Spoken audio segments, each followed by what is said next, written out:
ನಮ್ಮ ಭಾರತ ಸಂವಿಧಾನವನ್ನು ಡಾಕ್ಟರ್ ಬಾಬಾ ಸಾಹೇಬ್ ಅಂಬೇಡ್ಕರ್ ಅವರು 2 ವರ್ಷ 11 ತಿಂಗಳು 18 ದಿನಗಳಲ್ಲಿ ಬರೆದ ಅತಿ ದೊಡ್ಡ ಲಿಖಿತ ಸಂವಿಧಾನವನ್ನು ಜನವರಿ 26, 1950ಯಲ್ಲಿ ಜಾರಿಗೆ ತರಲಾಗಿದೆ.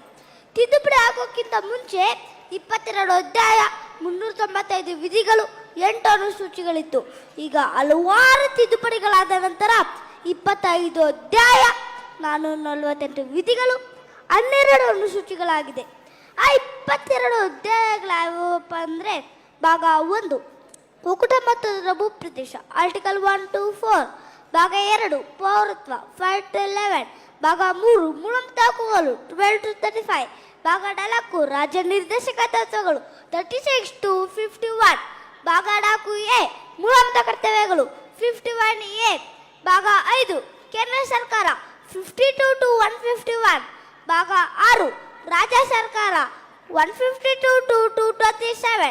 ಭಾಗ 7 ತೆಗೆದುಹಾಕಲಾಗಿದೆ, 238. ಭಾಗ 8 ಕೇಂದ್ರಾಡಳಿತ ಪ್ರದೇಶಗಳು, 239 to 242. ಭಾಗ 9 ಪಂಚಾಯತಿಗಳು ಮತ್ತು ಮುನ್ಸಿಪಾಲಿಟಿಗಳು, 243. ಭಾಗ 10 ಅನುಸೂಚಿತ ಮತ್ತು ಬುಡಕಟ್ಟು ಪ್ರದೇಶಗಳು, 244. ಭಾಗ 11 ಕೇಂದ್ರ ಮತ್ತು ರಾಜ್ಯಗಳ ನಡುವಿನ ಸಂಬಂಧ, 245 to 263.